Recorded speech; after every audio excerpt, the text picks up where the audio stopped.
This week we have something a little bit different. I'm going to be answering all of your questions. Now, if you haven't been watching videos recently, I'll explain it all, coming right up.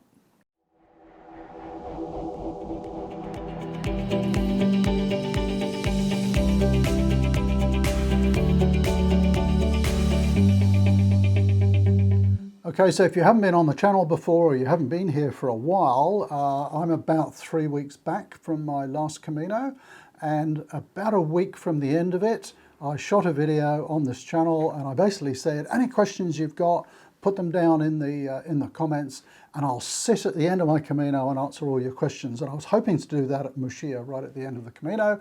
Unfortunately, that didn't happen for a variety of reasons. Wind noise, me trying to kind of get my head straight at the end of my Camino and all sorts of stuff. But I am now going to answer all of those questions, and thank you so much for everybody who put questions into the comments underneath that video a few weeks back. Okay, so how this is going to run, I've got pages and pages of questions here and I want to answer them all. So I'll go through them as fully as I can. Some of the questions will probably feature as individual videos because they require a more in-depth answer. But if you want to jump to a particular question, down below this video in the description, we're going to put timestamps. So timestamps are basically, there'll be what the question was. The first one's about SIM cards and a link. The next one's going to be about, the final 100 Ks and a link. So you can jump straight to the questions of interest to you. You don't have to watch the whole video. I expect this will go for quite a while. So without any further ado, let's get right into it. And thank you again for all of the questions. So Martin asks, when I buy a local SIM card for my phone, I lose access to my home mobile number. You will. And the associated text messages. So on several occasions, local people have tried to call or text to no avail. How do you handle it?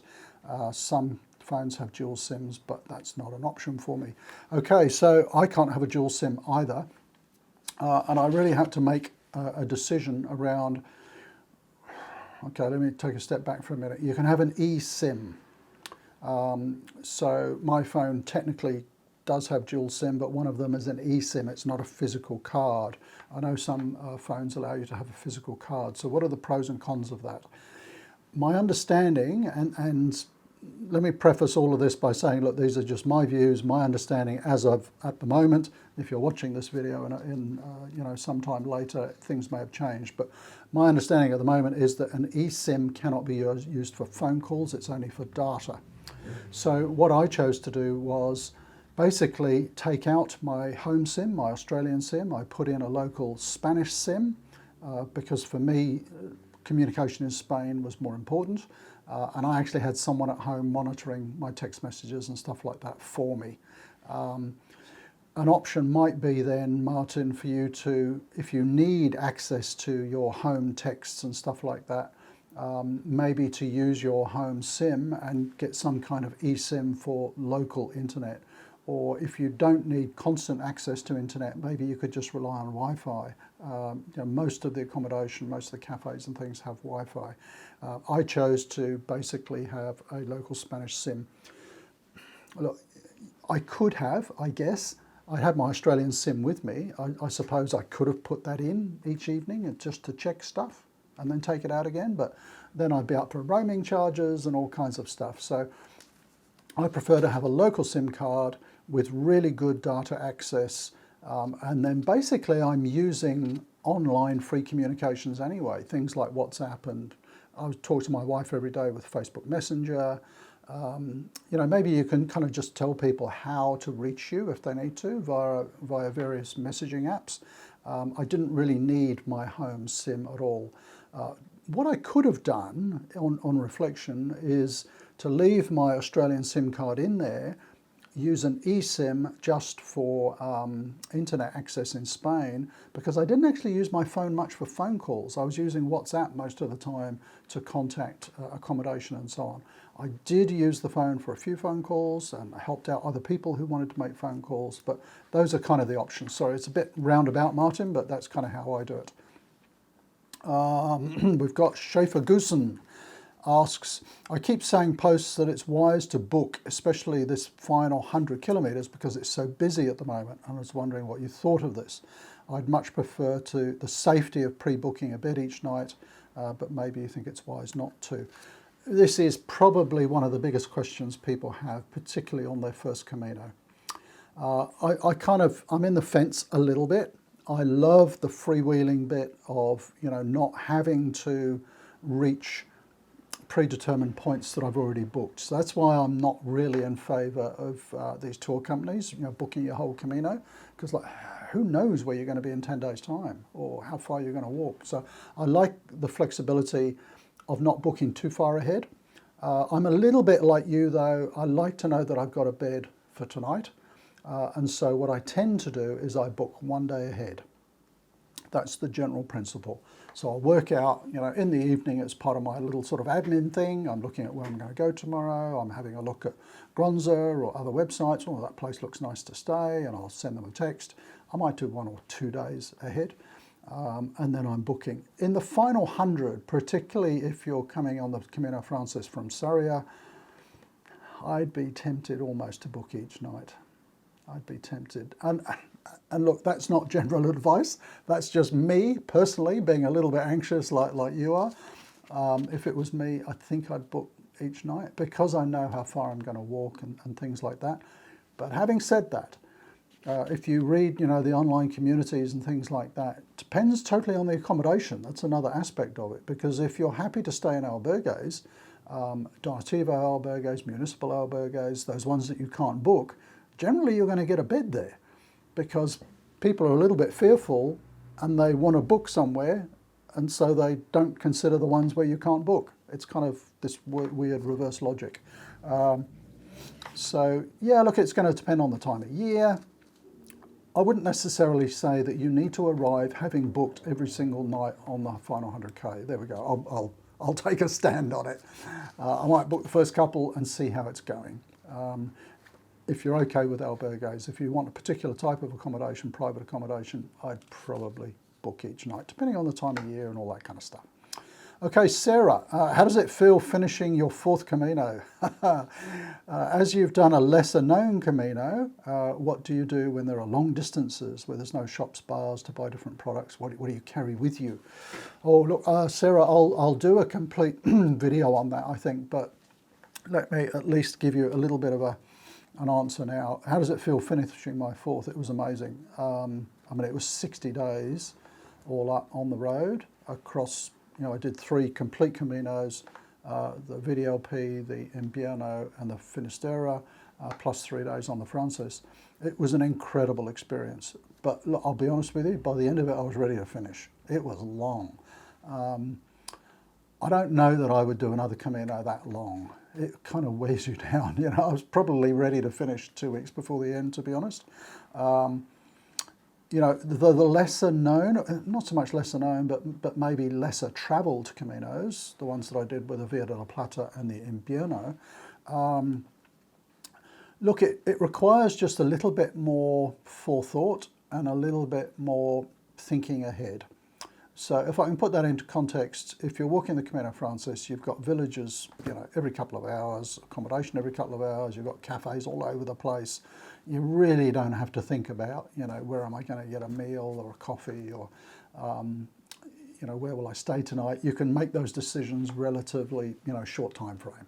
It's very easy on the Camino Frances to think, oh, I'm going pretty well today.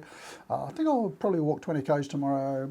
That will put me at carry on, and you can either book or not. And there's loads of accommodation.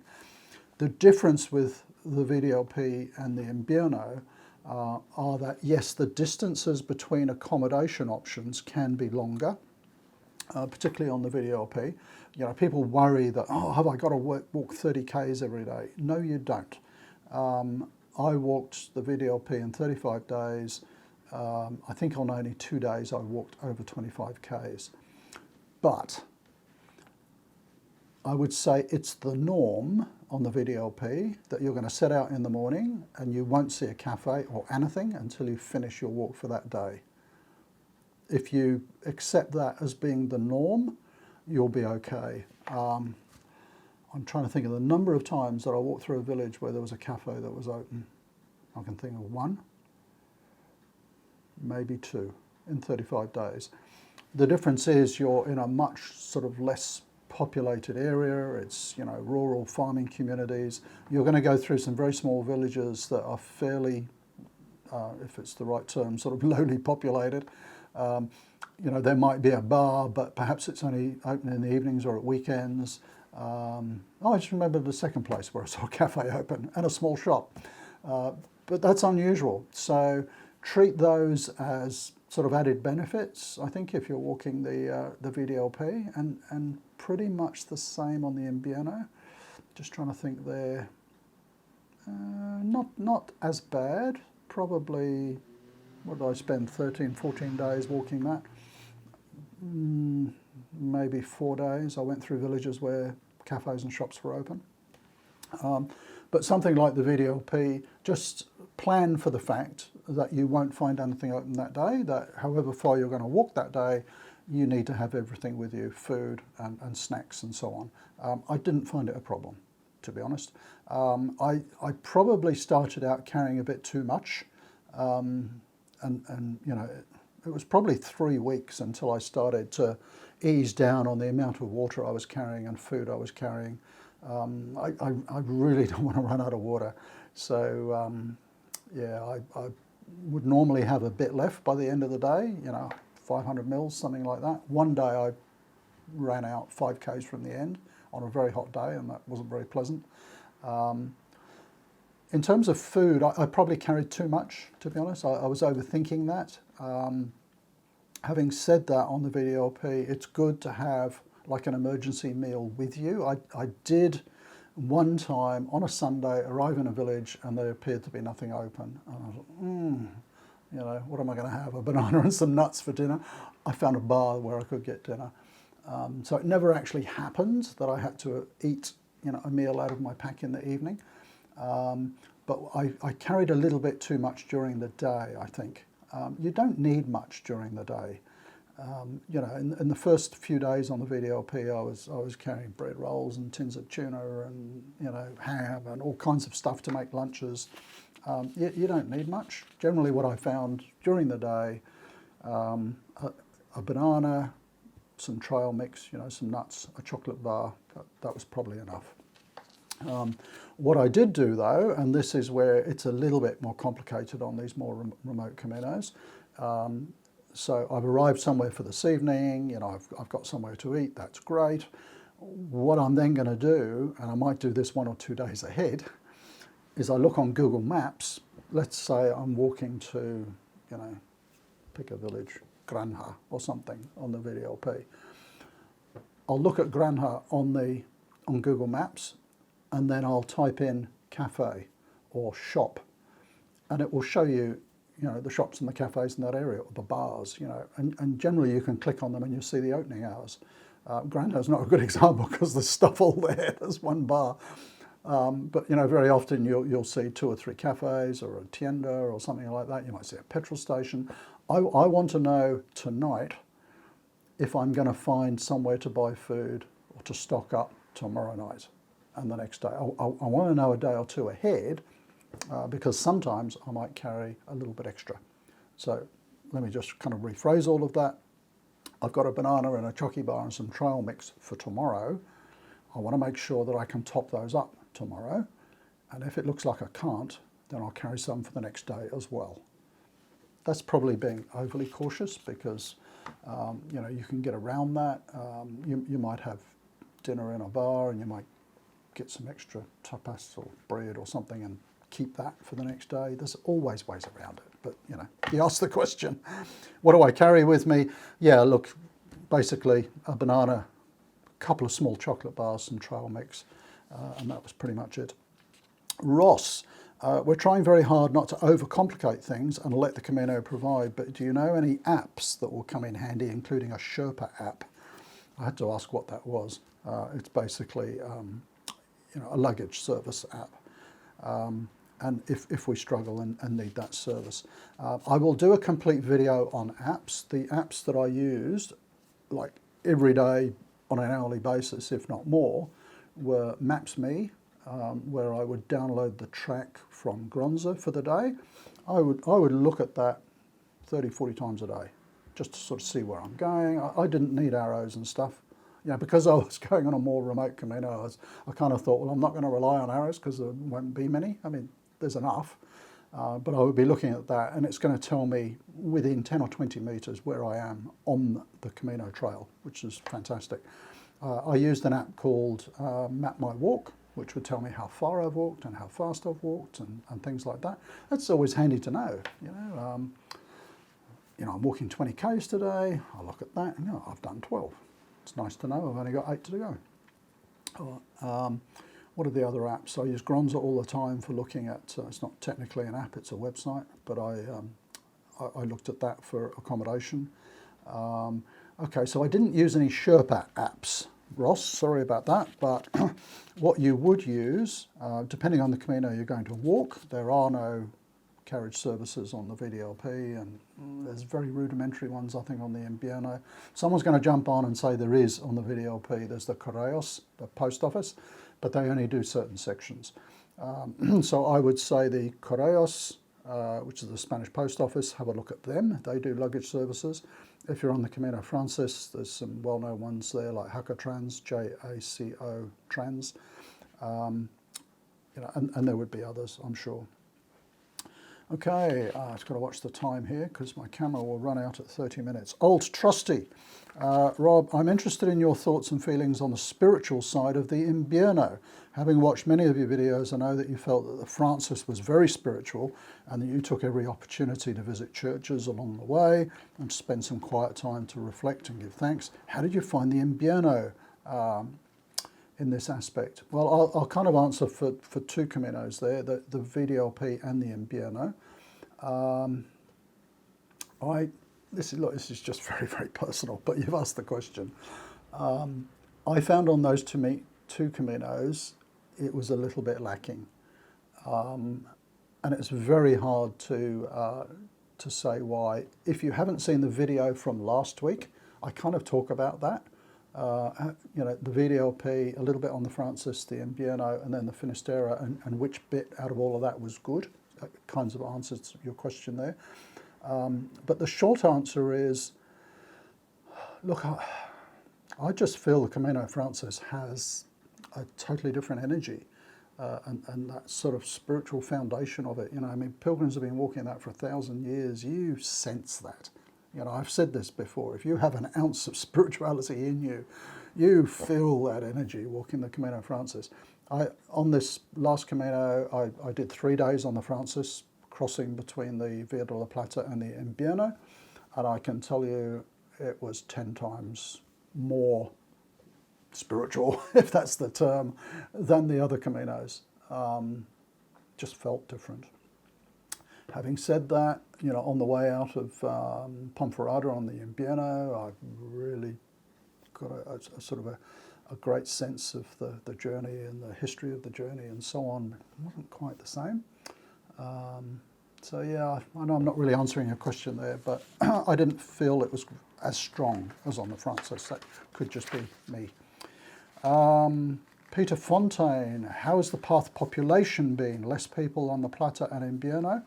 What jumps out at you as a difference between this route and the Francis, perhaps beside less people and services? What's the big difference? The VDLP, you just get this sense of vastness. If you've walked the Francis on the Meseta, the VDLP, most of it is like the Meseta. Flat landscapes, gorgeous landscapes, but flat, very often treeless. You can see for miles, huge skies. You're not seeing many people generally at all. There's some big cities on the way, but I'm talking about walking through the countryside. You might, see a couple of local farmers. You might see a couple of people walk as you're going through a village. I didn't really come across that many other pilgrims, about 20 in total on the VDLP and about 8 on the Invierno. Sorry, I've forgotten your question. I've got to have a look at it again now. Yeah, less people. What jumps out at you as the main difference? Certainly less people, less facilities, got to be thinking ahead in terms of water, food, accommodation. You've got less options with accommodation. Up until this point, I'd always used private accommodation. I knew I was going to have to use albergues, and I embraced that. I wanted to try albergues. So you've got to think ahead a little bit. And when you're trying to book online and call and things like that, the logistics of it can be a little bit more challenging than, say, on the Francis. What are the main things? Less people.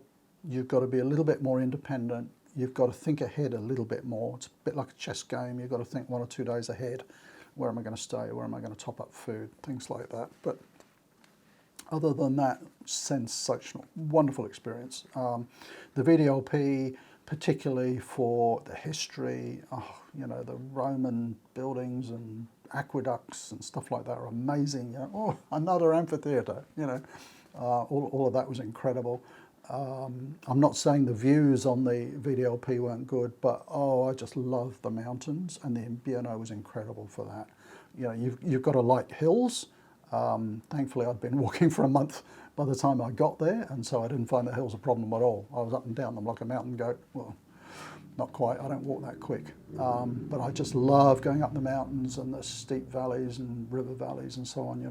They were very, very different, but great. I love them.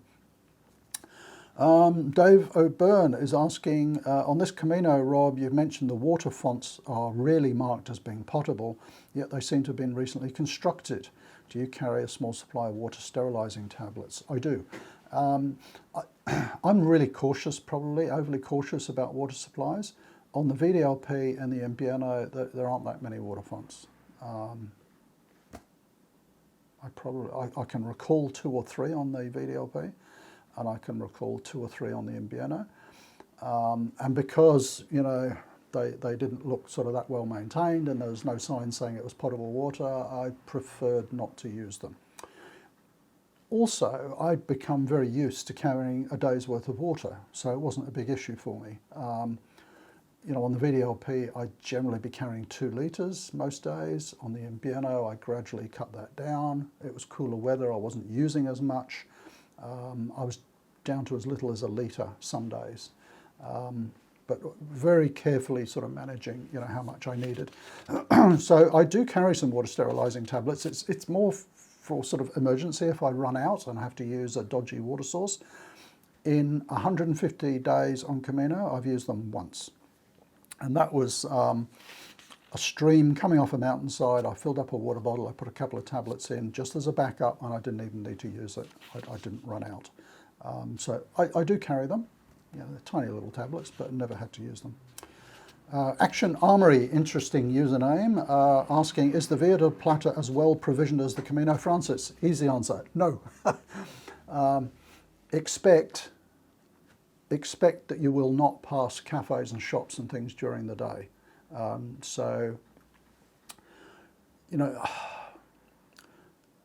don't want to overemphasize this need for additional planning, but in my sort of evening planning each day, I'm looking at the villages I'm going to go through. I'm looking at Gronza, things like that. If it looks like there's probably going to be a cafe open, that's great. I'm not going to bank on it being open. I will have food and water with me. If the cafe's open, that's great. Then I'm going to drop in and have a second breakfast or something like that. You cannot really assume you're going to pass through anywhere on the VDLP. Now, someone's going to jump on and go, oh, that's not true. On 5 or 6 days I found cafes. Yes, I'm saying don't bank on it. The norm is that you won't find much during the day. They're definitely not as well provisioned. That goes as well for accommodation. You don't have the same number of accommodation options. You will be coming into some sort of natural stage endpoints, if you like, and I hate to use that term because there are no official stages, of course, as we all know, but there will be certain villages where most pilgrims naturally pick as an end of day point.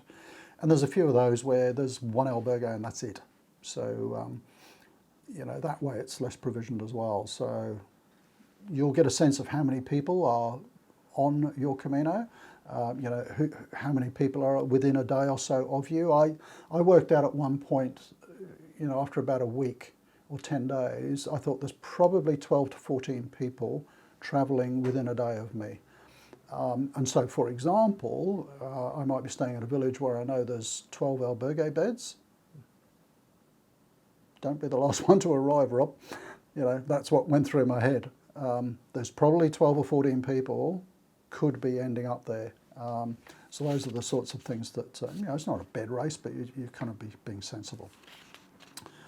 Okay, and what's the next one? Oh yeah, so Vilio Walker asks, I've seen on a previous video you broke down the numbers of pilgrims from different countries. I'm from New Zealand. Do you have any stats for Kiwis?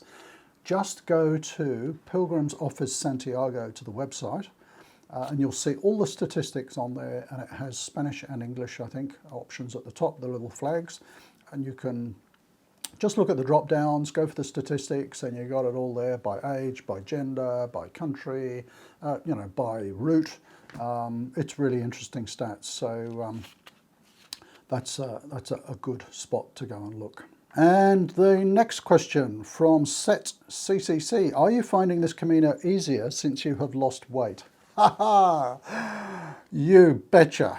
That is probably the biggest lesson that I have taken away from this Camino. The previous 3, I have walked overweight. And all right, I mean, I'll share the weight. It's embarrassing. I've probably been 90 or 91 kilos on my previous 3 Caminos, and I'm not that tall. I'm a chubby little pilgrim. And I've always had injuries, you know, tendons, knees, all sorts of things. This time I was determined to not walk at that weight. I actually went up to 103 during COVID, so I had to get down from that. I'll tell you, I was aiming for 80. I only got to 85 prior to this one, so I was 6 kilos lighter, but I felt the difference. I walked 1,200 kilometers without a single injury, and I put that down almost solely to losing that weight. I say almost because I think the shoes had a big part in that as well, and I'll do a video on my shoes. I used Hoka Stinsons, which I think contributed to the lack of injury. Would I walk another Camino at 85 kilos? No, I will be down to 80 or under. I just noticed so much difference in that lower body weight. It was incredible. So my wife and I are probably going to walk a section of the Lopui next year. I'm going to be under 80 kilos doing that because it's just so much easier. Okay, Laura AP, the first time because of its spiritual feelings you were looking. Why the 2nd, 3rd and now even 4th? Is it training now? Thanks, I've just had a second opinion. If I can walk the Camino but having many hills, all the doctors say wait, do surgery, put prosthesis on your knees, then go, so I must postpone, da, da, da, da. Okay, let's take the first part. Why the first one? I think most people walk their first Camino because they're looking for something. You know, they may have suffered loss, grief, relationship breakups, burnout.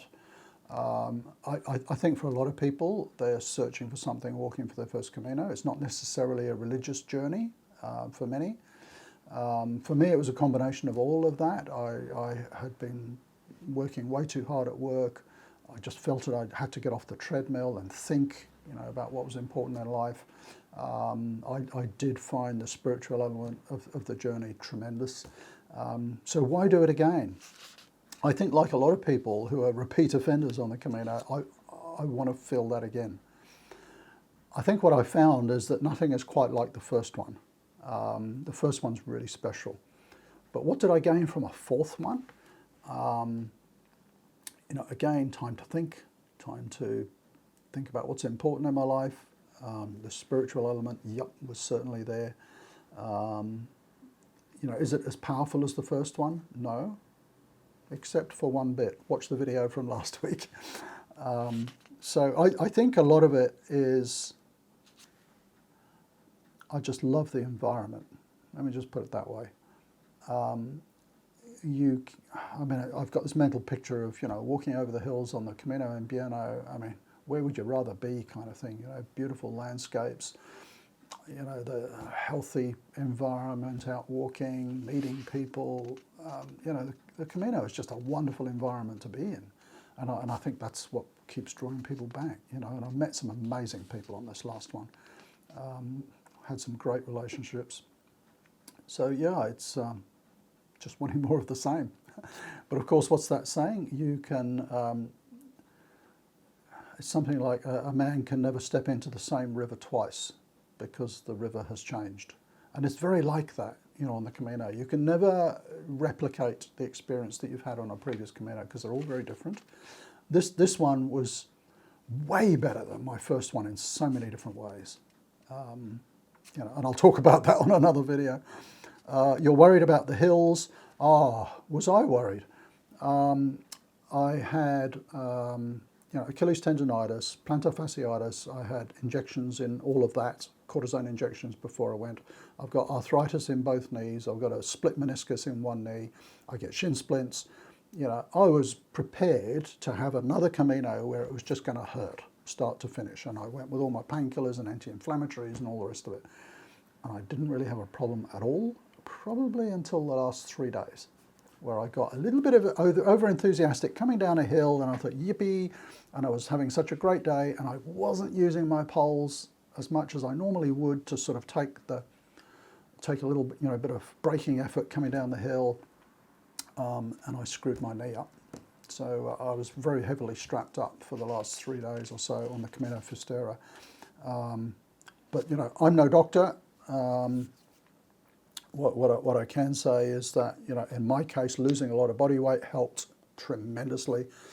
You know, I carried knee braces with me, and I only used them in the last week. They're just fabric things, and I actually put strapping tape around them as well. Got them really tight because coming down some of those steep hills on the Camino Finisterre, I just wanted to make sure that I wasn't going to damage those knees. Not damage, but I didn't want those knees to hurt more than they already were. Okay, so that was losing the weight. That was Laura's one. What else have we got? Mr. Amazing Troy. Oh, great usernames here. Hipsta Clips. Are they still in business? Sadly not. They went out of business about 3 or 4 years ago. And I lost one of mine on the way over. I foolishly put them on my pack, and then getting in and out of planes, I dropped one. But how good is Amazon? I stopped in Dubai on the way over for a day, and I found on Amazon some clips. I should have got one here, but just look for water bottle clips on Amazon. I found some there. I ordered some, had ordered them from Amazon Spain, had them delivered to my hotel in Seville, and they were there when I got there. So I didn't actually use my Hipsta Clips on this one. I used, if you look at some of the videos, you know, on the blog, you'll see the clips I was using.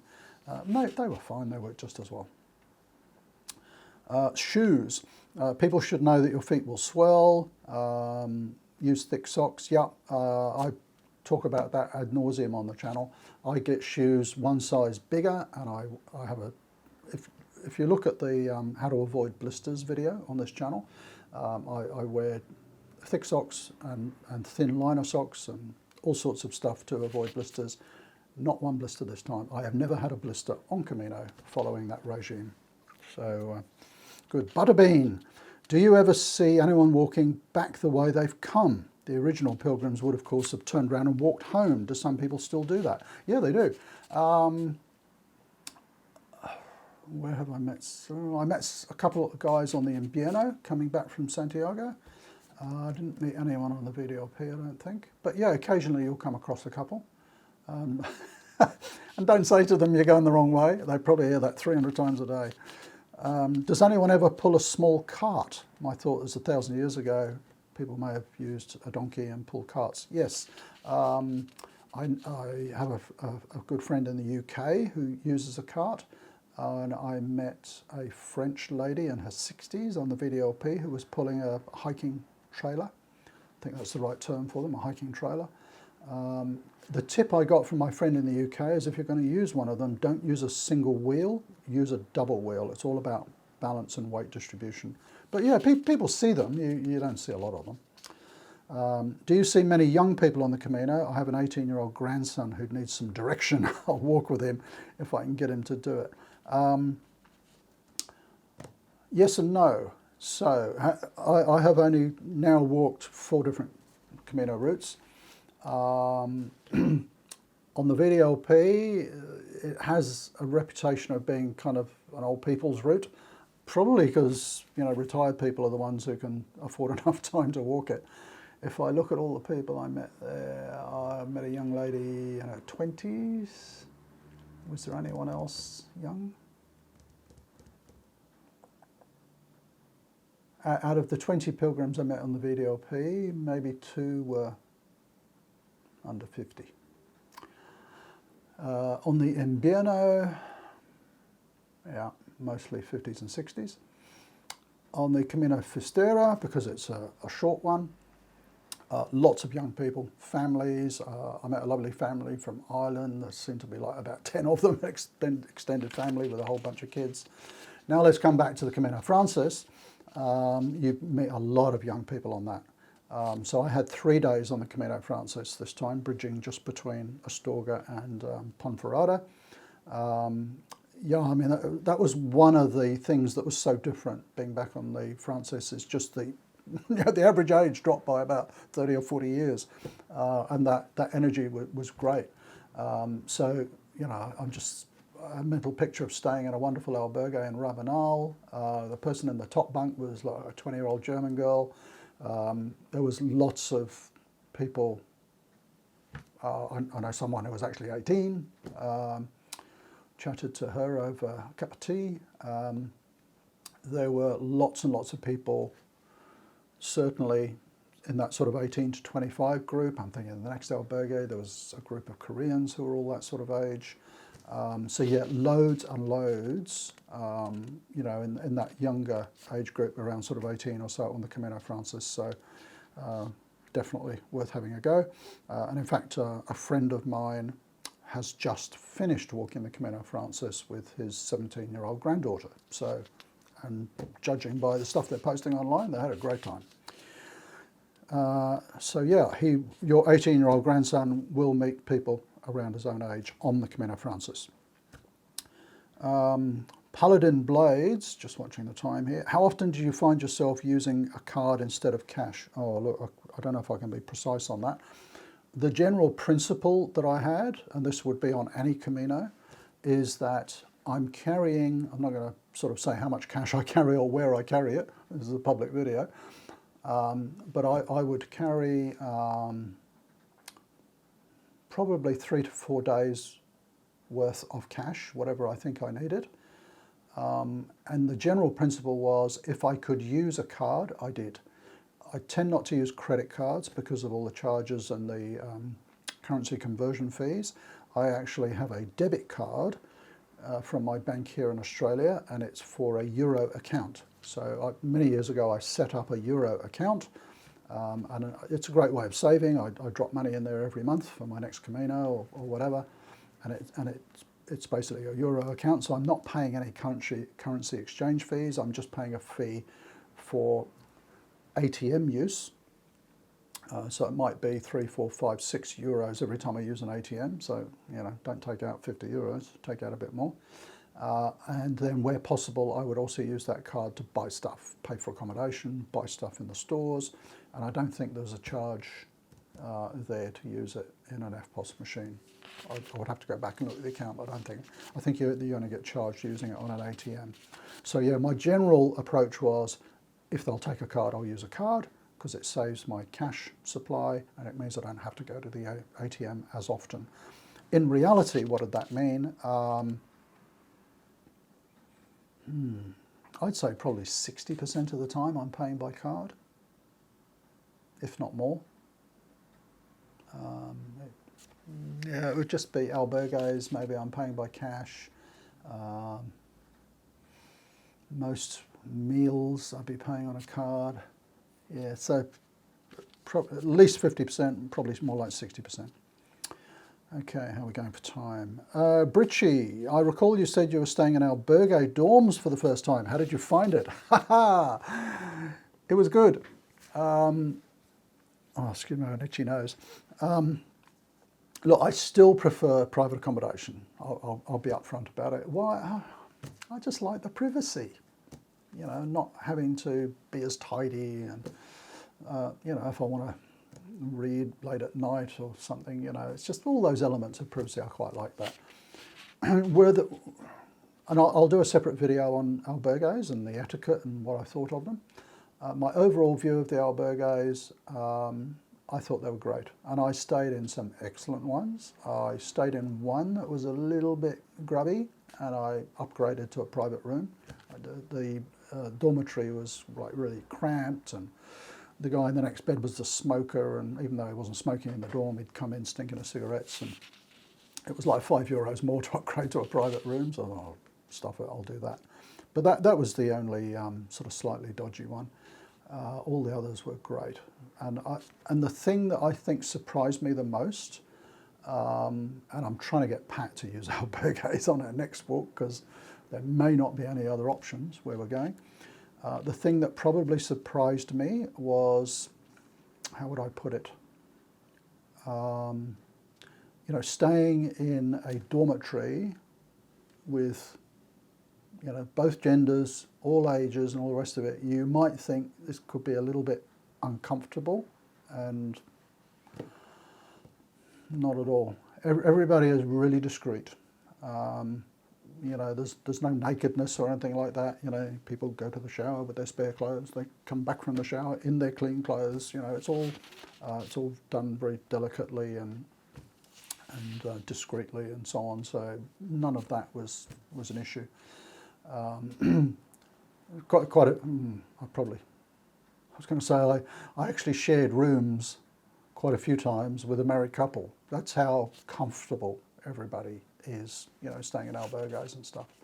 So it really wasn't an issue. Would I use them again? Absolutely. And there were a couple of places where I specifically went there because there was an albergue I wanted to try. The Donativo in Rabanal is one. There was one on the top of a mountain in Villavieja. In Fuenteroble, I wanted to go and stay at the one run by Father Don Blas. So there were specific ones I wanted to try out, but I ended up staying in municipals, you know, all kinds of albergues, and they were all good. And it was all a good experience. There was nothing icky about it, nothing off-putting. Joan Belmont, have you encountered snakes on the Camino? No. I think I saw one on the VDLP, but they're not kind of dangerous snakes. I mean, I live in Australia where, you know, out of the top 10 most venomous snakes in the world, I think we have 9. You know, if I saw a snake in my back garden, firstly, I'd get away from it really quick and I'd try to identify what it is. I saw a tiny little one, you know, about this big, just like a grass snake or something. As far as I know, I think they might have little adders or something in Spain, but nothing that's going to cause you any harm.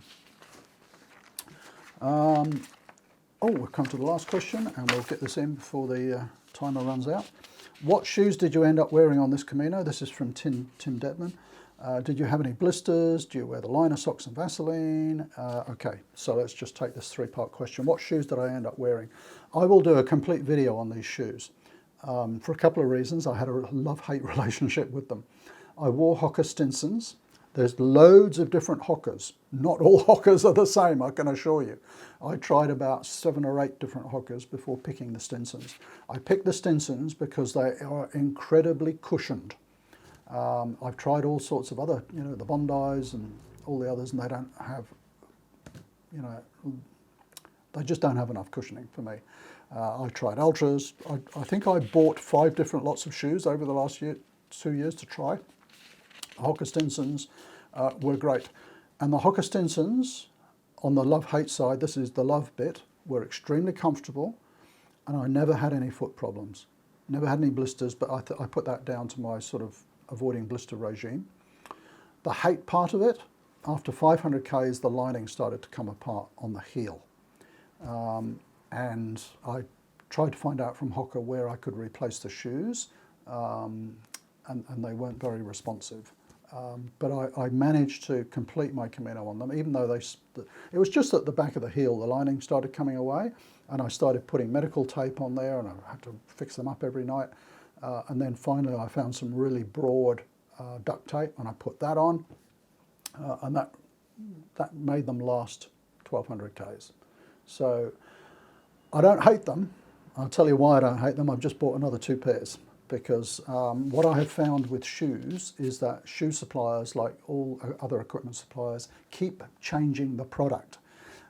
It could be, you know, an upgrade where they'll do something. Generally, it's about trying to cut the weight, reduce the cost, and you end up with a slightly different product from year to year. Even the last, which is the shape of the shoe, the sort of template, that can change.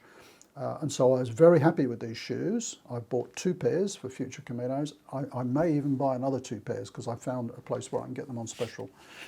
So the shoes were great. Do I still do the liner sock? Yes, thin liner sock, thick wool outer sock, Vaseline, religiously every day, just on the balls of my feet and on the heels. You know, never got a single blister. And the last question, if I put Vaseline on my feet and then I need to put some tape on my feet because I've got a hot spot, the tape won't stick because of the Vaseline. I'll just mention a couple of things.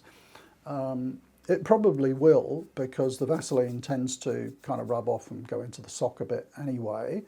But I don't put tape on if I have a hot spot. I put hiker's wool. And that doesn't matter if you've got Vaseline on your feet or anything.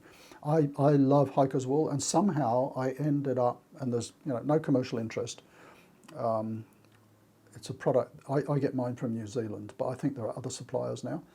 I don't know why, but I ended up buying different size packets and things over the last year or so, and I was packing for the Camino. I thought, heck, I've got like 6 packs of this stuff. It's ridiculous. And I will go through a large pack on a Camino. So I thought, screw it, I'll take them. And in the first few weeks, I'd be saying, got any blister problems?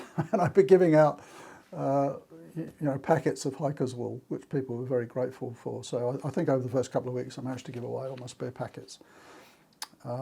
So yeah, that's kind of a long answer to your question. And that's all of the questions. So hopefully that has helped. Remember, if you've managed to sit through this whole video, we've been going for almost an hour, down below the video in the description, you will now find little links to all of the different questions, and we'll kind of summarize it, you know, shoes, water, SIM cards, whatever. So you can just go to a particular question, or, you know, if you want to, sit through the whole lot. Thank you to all those people who posted those questions. They're really great questions, and the question and the answer are going to help other people who are concerned about the same thing. So by all means, if you've got any other questions, tap them in the comments down below, and I'll do another video like this. And lastly, my apologies for taking, you know, 3 or 4 weeks to get back with the answers to this. Life just got in the way, unfortunately. So I'll try to be a bit more prompt if we get lots more questions on this. So there we go, a bit of a longer video, but I thought all the questions were great, and the answers are probably going to help people. Many of those questions are going to be the topics of individual videos anyway, because you know, they're worthy of a lot more coverage. So thank you for putting up with this extra long video. Hey, if you're not subscribed to the channel, do hit the subscribe button. That helps me understand what sort of topics are interest to people, and you'll also be able to find the channel again, because it will be on your list of subscriptions. So I've rabbited on enough. Great to see you all. I'd love to say it's good to be back, but I know where I'd rather be right now, on Camino. But we're already planning the next one. Next year it will probably be on Le Puy, I think. So talk to you soon. Bye for now.